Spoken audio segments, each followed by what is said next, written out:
সুদীপা এবং পরমার গলায় একই লকেট দেখে তাদেরকে চিনতে পারলো রূপা। রূপা বলে ওঠে, এই হার তো আমার যমজ দুই মেয়ের গলায় পরিয়ে দিয়েছিলাম, এই হার তোমাদের কাছে কি করছে? তো বন্ধুরা, তোমাদের কি মনে হচ্ছে? সুদীপা তো এই হারটা বিক্রি করে দিয়েছিল, আর পরমা তো কোনোদিন হারটা দেখেইনি। হ্যাঁ, সুদীপা হারটা বিক্রি করে দিয়েছিল।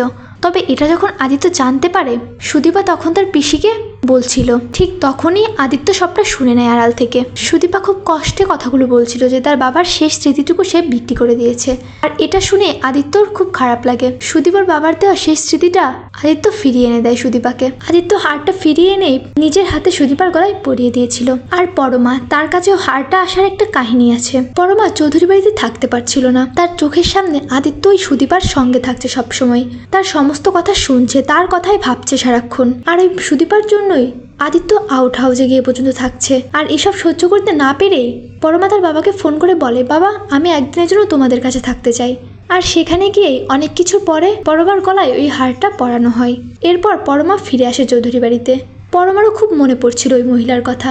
তবে পরমা ওই মহিলার সঙ্গে দেখা করতে পারছিল না, কেননা চৌধুরী বাড়ির কেউ সেটা অ্যালাউ করবে না, গেলে হয়তো অনেক অশান্তি হবে, তাই ভয়ে পরমা সেখানে যাচ্ছিল না।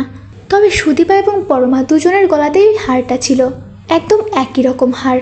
আর এতেই কি তাদের চেনা যায় না? পরমা ওই বৃদ্ধ মহিলার কথা ভুলতে না পেরে সব ভয় কাটিয়ে সে মহিলার রুমে যায়, অর্থাৎ ওই আউট হাউসে যায়।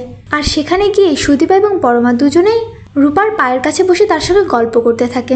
রূপা ওদের সঙ্গে কথা বলতে বলতেই সুদীপা এবং পরমার গলার হারের দিকে নজর পড়ে। আসলে এই কয়েকদিনে রূপার অনেকটাই স্মৃতি একটু একটু করে মনে পড়ছে। সুদীপার সেবাতে একটু একটু করে তার সব মনে পড়ছে। সে হাড়ের দিকে অনেকক্ষণ তাকিয়ে থেকে হাড় দুটো হাতে নেয় আর বলে ওঠে, এই হাড় দুটো আমার খুব চেনা লাগছে, মনে হচ্ছে আমি কোথাও দেখেছি। অপরদিকে কুন্তলা, সে তো রয়েছে তার প্ল্যান নিয়ে ব্যস্ত। তার প্ল্যান একটাই, ওদেরকে কোনোভাবেই এক হতে দেওয়া যাবে না, ওদেরকে সবসময় নজরে নজরে রাখতে হবে, ওদেরকে এক মুহূর্তের জন্য চোখের আড়াল করা যাবে না। ওরা যা খুশি করে ফেলতে পারে, ওদেরকে আমি একটুও বিশ্বাস করতে পারি না। তবে ওদেরকে নজরে রাখার জন্য আমাকে চৌধুরী বাড়িতে যেতে হবে, আর আমাকে এমন একটা ব্যবস্থা করতে হবে যাতে করে আমি ওই চৌধুরী বাড়িতে পার্মানেন্টলি থাকতে পারি। তবে রূপা, সে কিন্তু একটু একটু করে সবটাই মনে করতে পারছে, আর সে মনে পড়লেই কুন্তলাকে একদম চিনে ফেলতে পারবে। একবার যদি রূপা কুন্তলাকে চিনে ফেলতে পারে, তাহলে তার কি হবে? কোথায় পালাবে সে? এদিকে রূপা লকেট দুটো হাতে নিয়ে বলতেই থাকে, তোমরা জানো আমি এই লকেটগুলো না আমার যমজ দুই মেয়ের গলায় পরিয়ে দিয়েছিলাম, আমার দুইটা যমজ মেয়ে ছিল। তো বন্ধুরা, এমনটাই যদি অনুরাগের ছোঁয়া ধারাবাহিকের আগামী পর্বগুলোতে হয়, তাহলে সেটা দেখতে তোমাদের কেমন লাগবে জানিয়ে দাও কমেন্ট করে তোমাদের মতামতটি।